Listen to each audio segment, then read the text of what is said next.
In 1961, he received the Cross of Honor from the Sovereign Order of St. John of Jerusalem, Knights of Malta. This year was accepted into the order as a missionary knight. His mental capacity is superior to some of us. In fact, I'm amazed he was not captured by the liberals, for he is known as an intellectual ace. I have known him as a great Christian, a generous, considerate, and hard-working patriot. Let me give you Dr. Norris.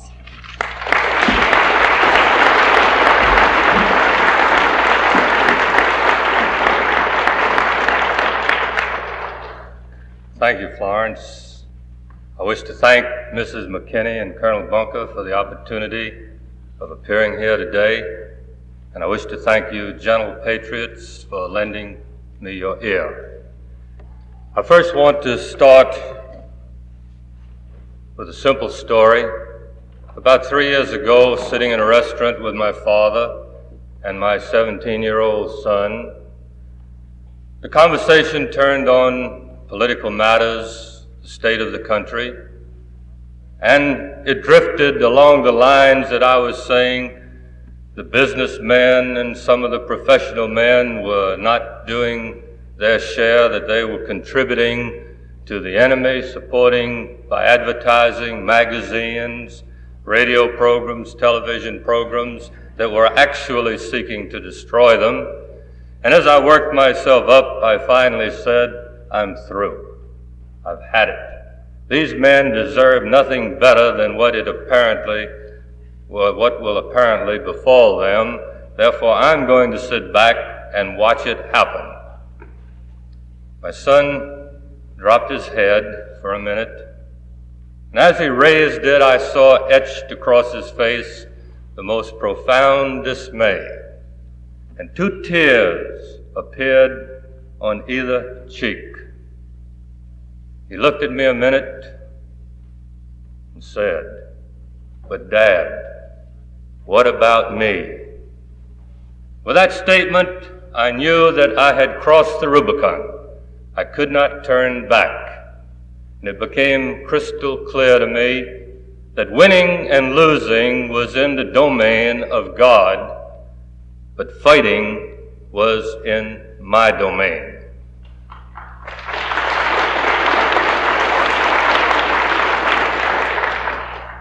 When I survey the task before me this afternoon, the presentation of the story of St. Augustine with its correlations, I feel somewhat as Sisyphus must have felt, surveying the boulder and the hillside and contemplating his eternal judgment. I may say something that you will not like. If I do, I can only remind you of the words of Seneca. He is my enemy who shows me not my enemy. Now, what I shall attempt to do this afternoon is to draw you a picture of Revolution USA. Now, this revolution is composed of several component parts. A very good analysis was done by Mr. Welch in the 2 revolutions. I want to go a little bit further than that. This revolution, this composite picture of Revolution USA is a fusion of Christian pacifism and modified Gandhiism, leading into what is known as conscientism.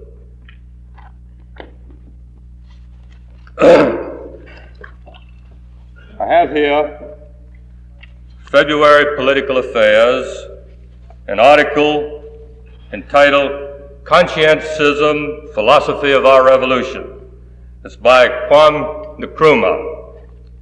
It's taken from the Spark, March 26, 1964, and he's expanded it into a book called Conscientism, Philosophy and Ideology for Decolonization and Development with particular reference to the African Revolution. I shall not go into that article. I merely wanted to indicate to you the title and where you find it. I'm presuming that I'm talking to a sophisticated audience, and this picture that I sketched for you is merely going to be a rough sketch. If I tried to fill in all the details, we could be here till tomorrow morning, really. Now, pursuing this, we see such items as from the Fort Lauderdale News, April 3rd, 1965, headline, "Matter of Conscience. King says it is moral to ignore unjust laws."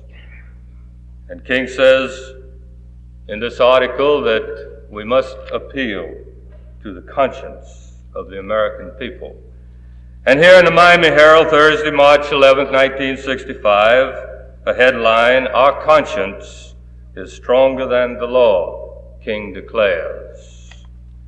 And it still does not surprise you to see in the Daily Worker, or the Worker, as it is now called, midweek edition, March 31st, 1964, a headline, "UAW ready to give $1 million to aid Conscience Coalition."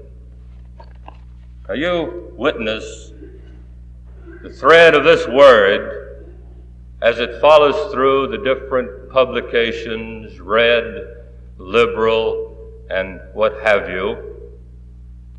An important element of this, I am sorry to say, of course, is the element that the clergy play, the necessary element, as you have witnessed from St. Augustine to Selma, this Christian pacifism, a new doctrine of social justice. Now, St. Augustine had its clergy participation. In St. Augustine, we had the rabbis and some Episcopalian priests, primarily. Now, this was because of the concrete situation that existed in St. Augustine. And because of this concrete situation, we did not have any Catholic participation as they had in Selma. I may say more about the element that the clergy play in this revolution.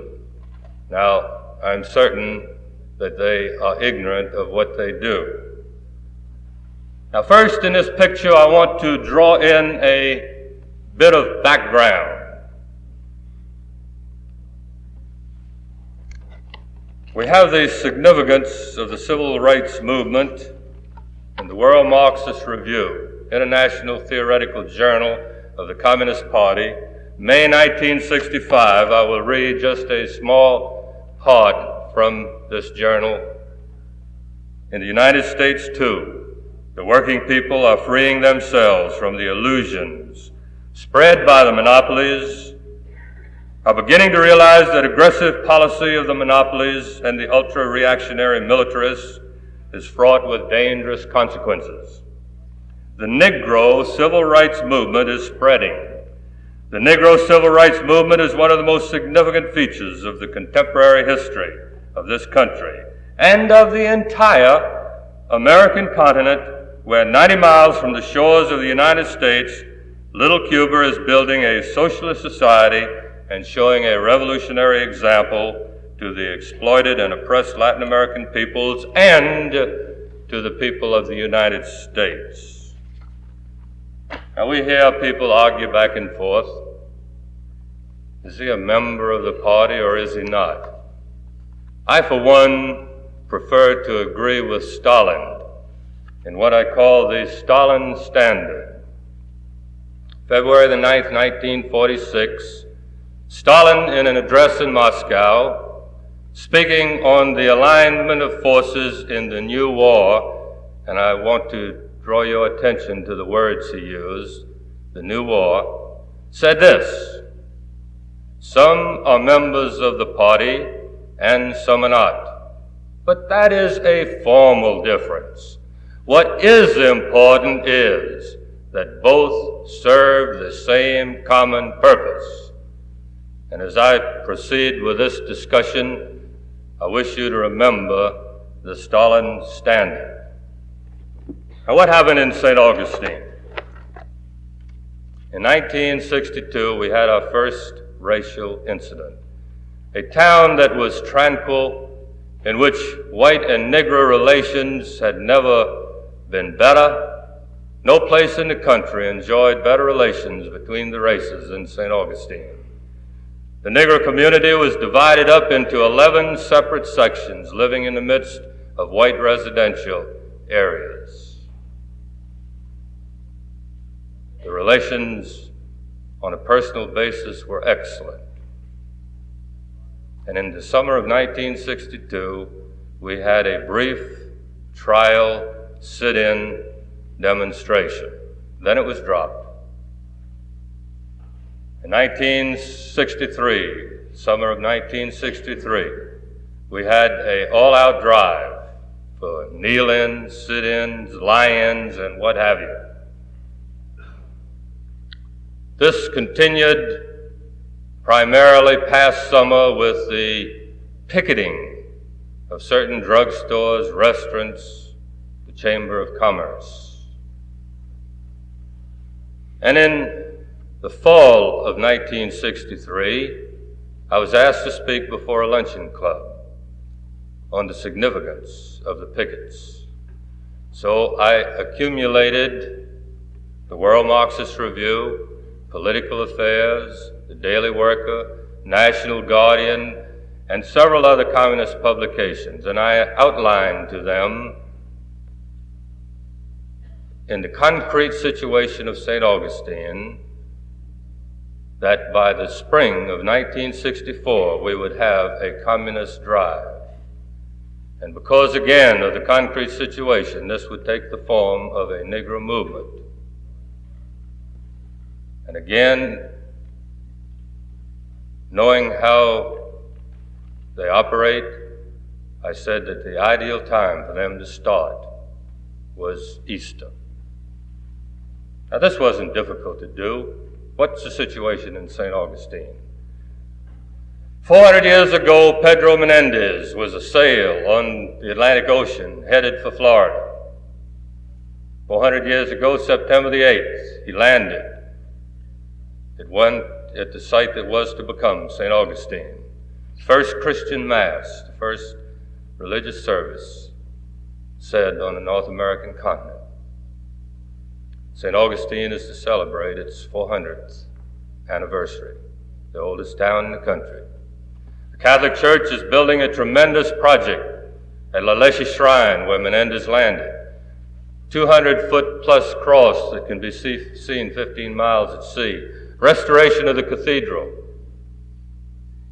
A permanent restoration program on the order of Williamsburg. Then fusing these with the interlock of the Spanish situation. The Spanish government is going to have a permanent building in St. Augustine. The Pan American Union is to have a permanent building in the restoration area of St. Augustine. The interlock of Spain, Latin America, Africa, national liberation, decolonization made St. Augustine an ideal place. The communists bothered to parade the Abraham Lincoln Brigade in front of the Spanish Pavilion at the World's Fair, then how much more fruitful for propaganda purposes is St. Augustine? And by their own admission, they indicated, the Negro movement indicated that St. Augustine was chosen to help pull the floundering Civil Rights Act of 1964 out of the fire.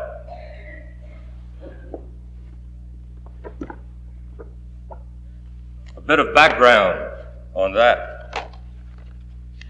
Hearings of the Subcommittee on the House Appropriations, January 1964. J. Edgar Hoover testified as to the infiltration of the Civil Rights Movement by the communists. He then went off the record on intuition. I would suggest that you try to find what he said when he went off the record, to see what he said about perhaps Martin Luther King. Legislative Committee on Un-American Activities, State of Louisiana, had this to say: the evidence presented to us in the two hearings recorded in this report solidly confirms our prior findings that the Southern Conference Educational Fund is in fact a communist front and a subversive organization. And it goes down and has this to say: the committee finds that the Southern Christian Leadership Conference and the Student Nonviolent Coordinating Committee are substantially under the control of the Communist Party through the influence of the Southern Conference Educational Fund and the communists who manage it. The Alabama Legislative Commission to Preserve the Peace had this to say: King also said that there are no communists in the Southern Christian Leadership Conference. King was wrong on both counts, and he knew it. He knew he was wrong and untruthful when he made the statement. With King at the time he made the statement was Bayard Rustin, who served as King's executive secretary for 3 years and still acts as an advisor and right-hand man on many of King's projects. Rustin was a young communist leader, and by his own admission, in an interview published in the Saturday Evening Post in July, was a Communist Party organizer for 12 years.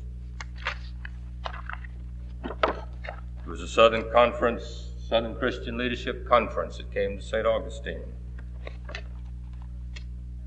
The Legislative Committee of Florida put out quite a pamphlet, Racial and Civil Disorders in St. Augustine. The majority of the work was done by Carl Boslag. I helped in part of this material. He worked on it for over 6 months. This is why I say I feel like Sisyphus trying to present you this story in this period of time. Now, as I said, I'm trying to sketch in a picture. I'm going to take the liberty of an artist. I'm going to foreshorten some of your perspective and perhaps lengthen some of your others.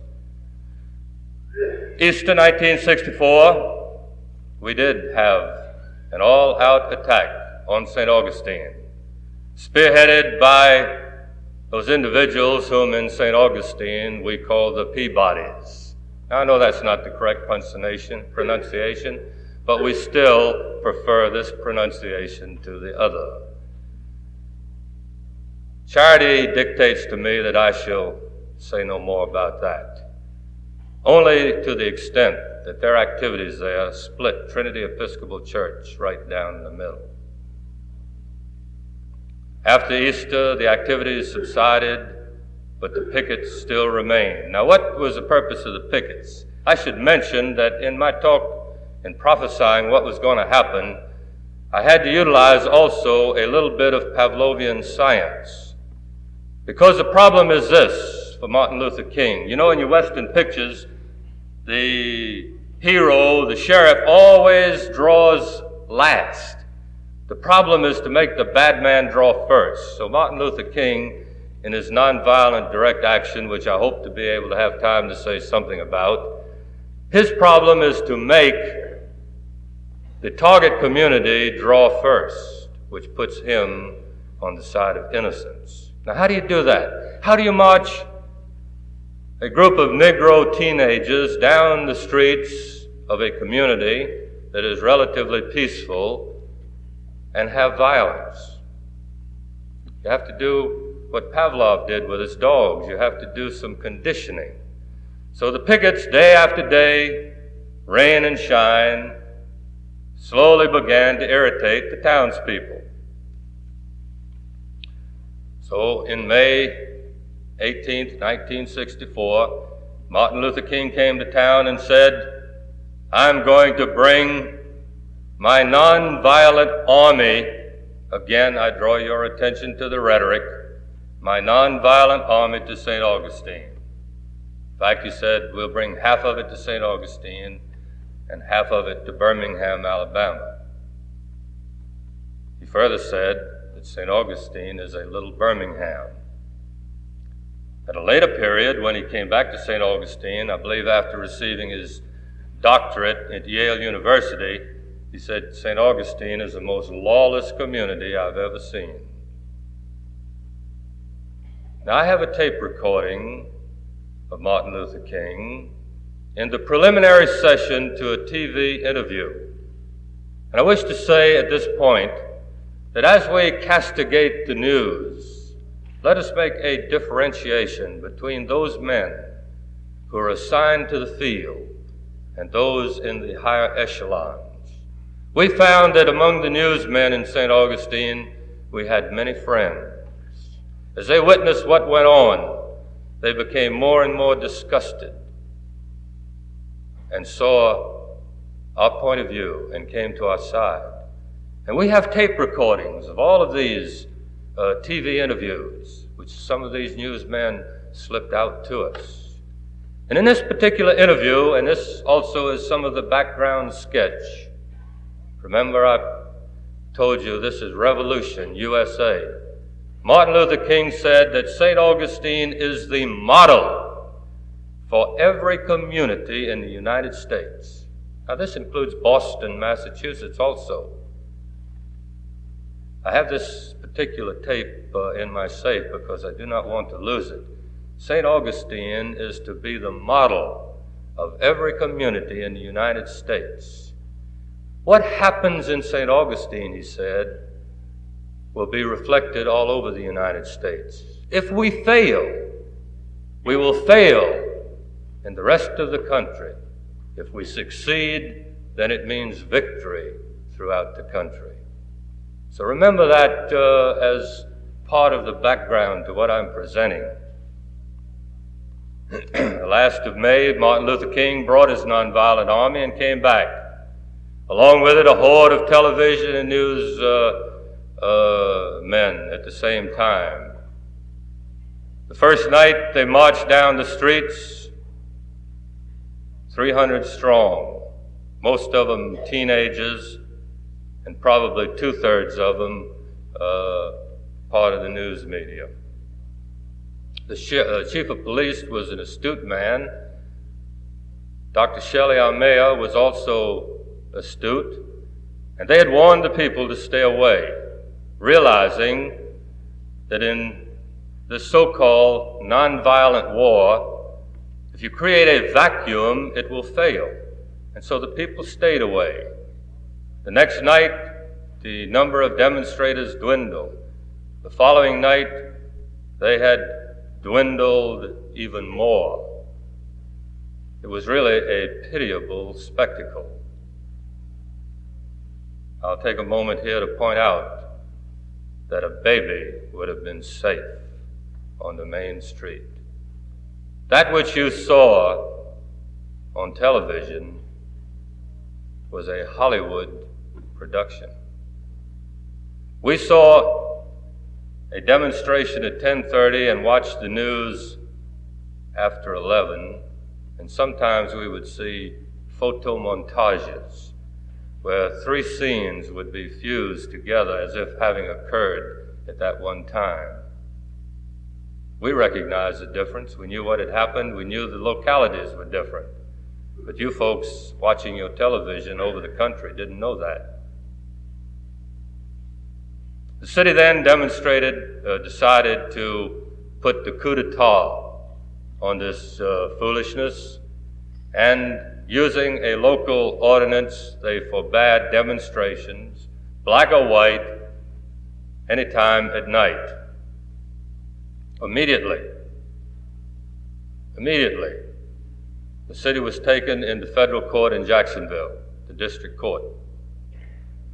I'll point out to you that the lawyers for the Negro demonstrators for Martin Luther King at the start was the firm of Kunstler and Conoy, William Kunstler.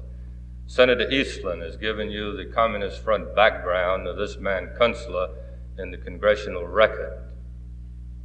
I might also mention parenthetically that these lawyers were paid by the National Council of Churches. I'll describe to you a little bit later the treatment of the sheriff and the city officials in the federal court. Let me say right now that the federal court turned down the city's right to ban a demonstration and ordered the city to allow the Negroes to demonstrate anytime, day or night. At this point, we had an organization known as the National States Rights Party enter the picture, headed by a Mr. Connie Lynch and J.B. Stoner. The Negroes provided the agents provocateur.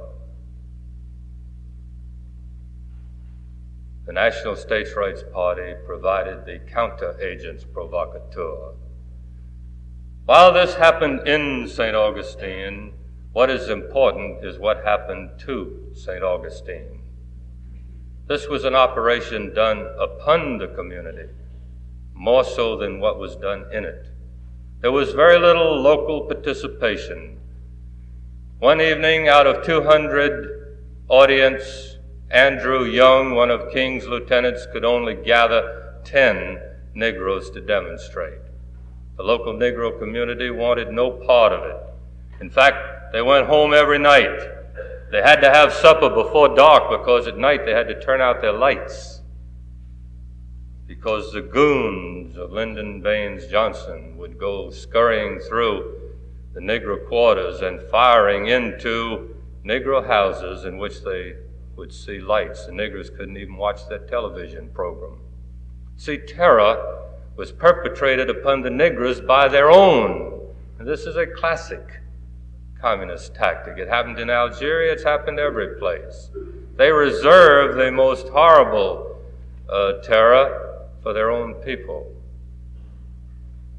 So, Andrew Young again said, well, that's all right, we'll bring in reserves from the outside, and he did. And J.B. Stoner and Connie Lynch brought in white reserves from the outside. Object, anarchy. Anarchy. They hoped to so overwhelm the local police that they would lose control of law and order. And we have it from reliable Negroes who attended the meetings that when law and order was destroyed, the Negroes were to go out into the residential sections, breaking in houses, terrorizing, raping if they could. This never occurred because law and order didn't break down. The governor of the state invoked an emergency ordinance of the state and sent in the state troopers. And we were very pleased to see the state troopers come to a point. At one point, after they had arrived, by order of the governor, the commandant of the state troopers were placed in total command in St. Augustine. The chief of police and the sheriff were denagrated and ordered to report to the commandant of the state troopers. We therefore lost local control. Now let me say something about the state troopers. And again, these were honest men, and anything I say, I do not want to be inferred against their integrity. They were under order. But they set up areas of town by which the flow of traffic could not go. Local citizens were prohibited from going through certain areas of their own community. Now, those of you who are again familiar, and some of the Cuban exiles and other exiles will know and understand that one of the first whiffs of totalitarianism is when you can no longer freely move about in your own community. Citizens were stopped and seized. Their automobiles were stopped and searched. Articles were seized without warrant. We had a doctor who was stopped returning from a house call, forced to get out of his car and frisked like any criminal, on the point of being arrested until one of the local policemen came to his aid. A doctor's wife was treated similarly.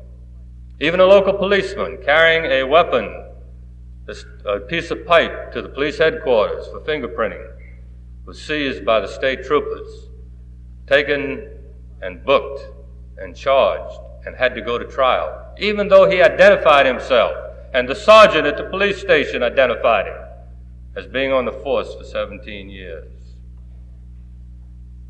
A state trooper, I was treating a patient in the emergency room of Flagler Hospital. A state trooper, in answering questions of the buddy of the patient I was treating, told this individual that they had authority to go in any house in the community without warrant, search and seize anything there they wished.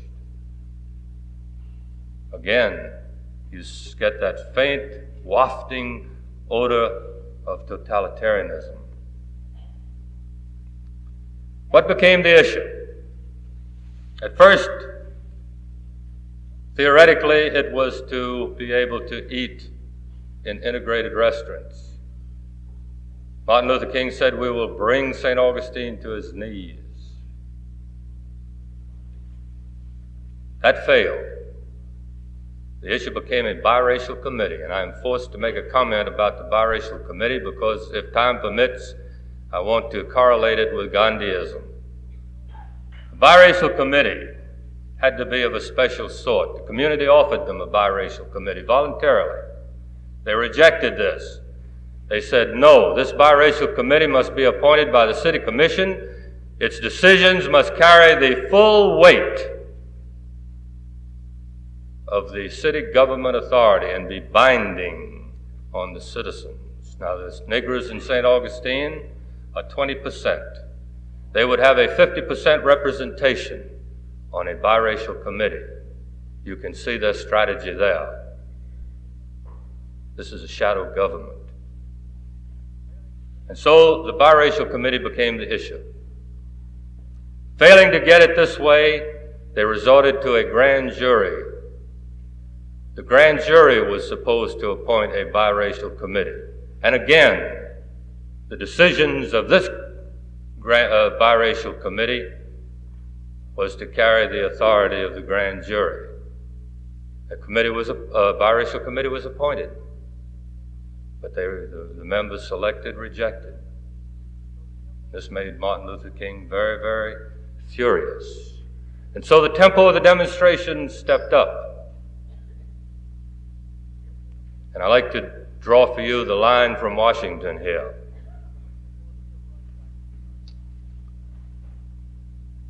The week before the Civil Rights Act was signed, the last week in June, one of our leading businessmen was vacationing in Tennessee. He was called to Washington on order of the president and confronted by our Senator Smathers, who told him that the president was very much upset with what was going on in St. Augustine and it had to stop,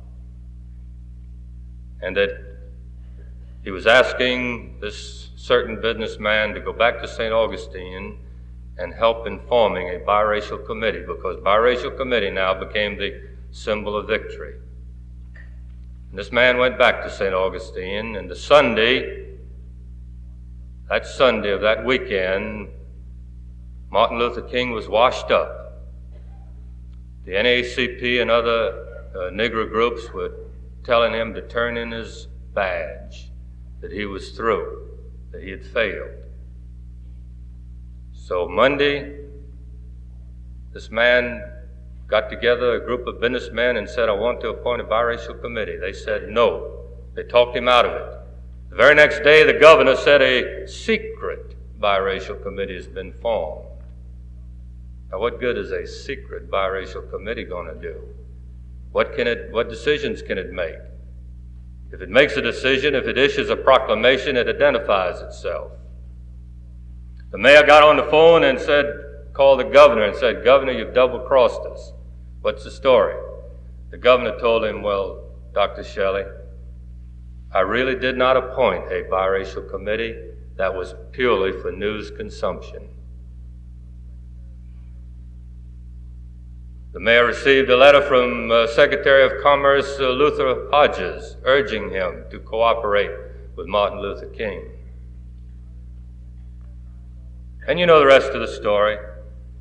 The biracial committee was headlined all over the country and in Europe. Martin Luther King was flown to Washington to participate in the signing of the Civil Rights Act, and from then on, Martin Luther King has risen to the heights which he has achieved so far. The biracial committee was never appointed. I want to interject here, and not a shot is fired. This happened in St. Augustine.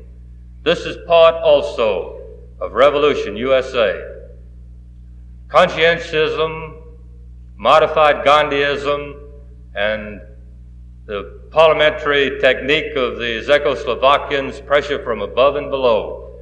We witnessed three chains of pressure.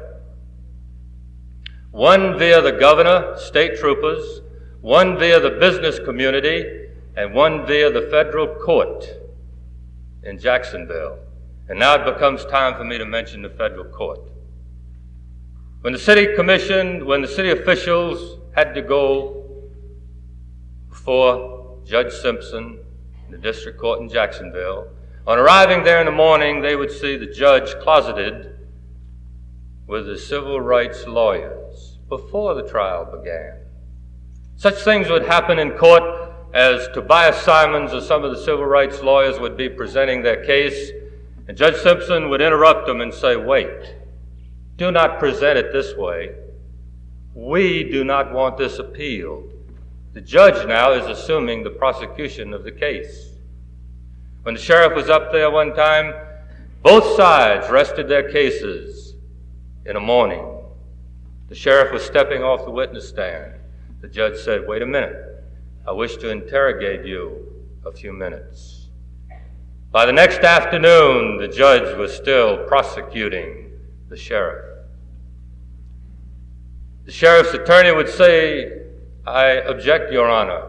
This was not presented in the testimony of either our side or the other side." The judge said, "It doesn't matter. I read it in the newspaper. I saw it on television." This is hearsay evidence introduced by the judge in prosecuting the case against the sheriff himself. He was prosecutor, judge, and jury both. Later on, the sheriff, after the Civil Rights Act was passed, and it was the law of the land, so to speak, the niggers went to the beach. The sheriff did not provide any protection. So the nigger lawyers took him to court for failing to provide protection. The next day or so, the niggers notified a motor court that they were coming out there to make a test. The manager of the motor court appealed to the sheriff for protection to prevent any incidents, and the sheriff sent a deputy. As the niggers were leaving, the deputy got into his car and followed them at a safe distance to see that nobody molested them. This deputy was taken to Judge Simpson's court in Jacksonville and charged with interfering with the Negroes in the enjoyment of their civil rights. And this trial is interesting, because out of this trial, Judge Simpson ordered the sheriff of St. Johns County to fire this deputy. Now, under Florida statutes, he has no authority whatsoever to do this. So incensed was Senator Strom Thurmond that he got on national television that night and said, "When this can happen, we are very close to judicial tyranny." Furthermore, out of this kangaroo court of Judge Simpson, something else evolved. St. Augustine today, St. Johns County, is under a permanent federal injunction. It is different from any kind anywhere in the country. It is a blanket injunction against all white people in St. Johns County, or against all white people who are aware of the court's decision, and now this applies to you. You may be sorry that I acquainted you with this fact, because this is the way the injunction reads. It is, again, in behalf of an entire race, the entire colored race. Now, this forced the lawyers for the deputy in their appeal case to make some very pertinent comments about such an injunction as this. So this is the way St. Augustine stands today, a permanent federal injunction. We are completely federalized. How much time do I 5 minutes. All right, now I want to take the remaining of these 5 minutes to rapidly sketch in the remaining outlines of this picture.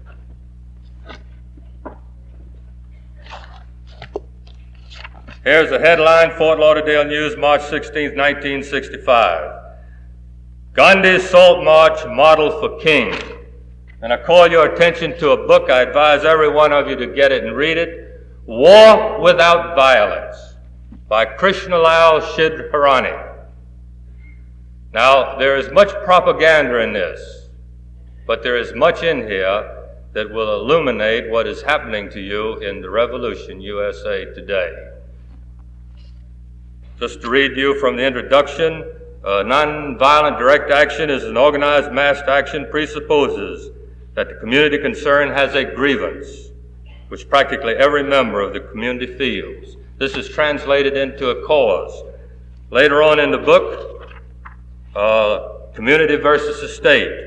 Triumphant in a conflict between the community and the state and between groups, nonviolent direct action is given evidence of being an effective mode of revolution or civil war. Now, in this, they outline 13 and 14 steps of this nonviolent direct action.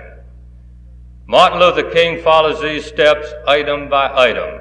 Number 13 is the establishment of a shadow government. Now, those of you who are familiar with the wars of national liberation know that the communists set up shadow governments. I pointed to St. Augustine, the biracial committee that was to have the authority of the city commission and supersede the city commission in rendering edicts was a form of shadow government.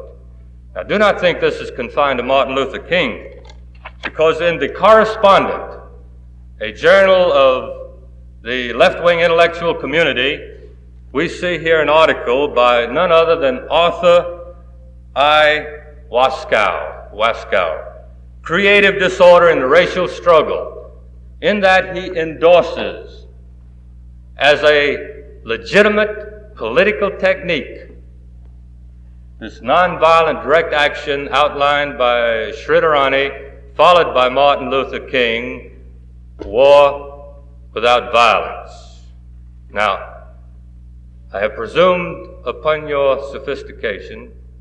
I have really given you the briefest sketch, but I hope that perhaps darkly at first and then more clearly, that you have been able to grasp the general outline of this picture which I hope to present. St. Augustine is merely the action within the generalized scenery. You can lift St. Augustine out of the frame and background of this picture and insert Boston, Massachusetts. It does not matter that it be Negro. A minute more. A hospital has been selected for forced integration. The inspectors from Atlanta, Health, Education, and Welfare, came to the hospital and saw two colored patients in the same room. They asked the superintendent, why? The administrator, why? The administrator said, these two people asked to be together. Health, Education, and Welfare said, we don't care. Separate them. I had one of the Negro employees from the hospital come to me just a couple of days before I left to come up here. She had a mass in her left breast. I asked her how long she'd had it. I said, Edna, how long have you had it?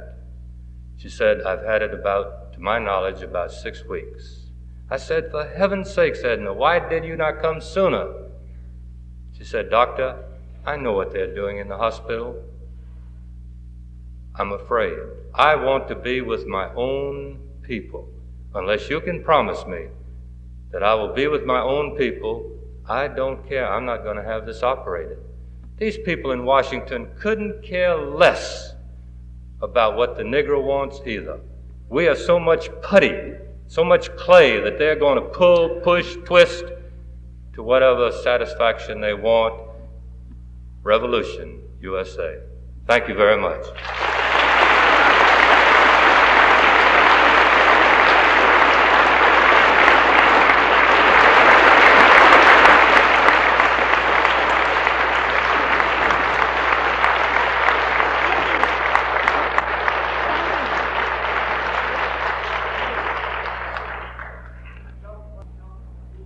Thank you, Dr. Norris. Now, what was the question?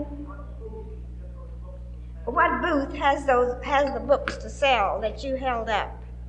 There are no. You'll have to see him afterwards. See him afterwards. We appreciate Dr. Norris. We are very, very proud of Dr. Norris in Florida. We suffer down there.